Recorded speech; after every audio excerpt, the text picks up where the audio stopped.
Hi, ako si Dax. Masipag pero walang pangarap. Welcome sa episode 48 of 365 2026.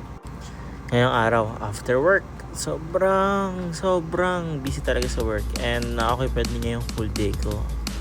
And maaga pasok ko, late din yung out ko. So, wala tayong magagawa for that one. Try ko na lang bumawi during weekends. Regarding sa workout, medyo hirap ako. Ilang ako.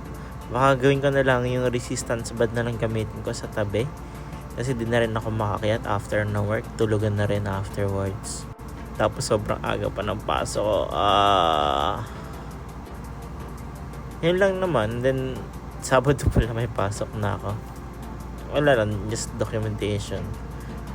This is a documentation for my future self. Sana okay ka lang. That's all for day 48. Ciao.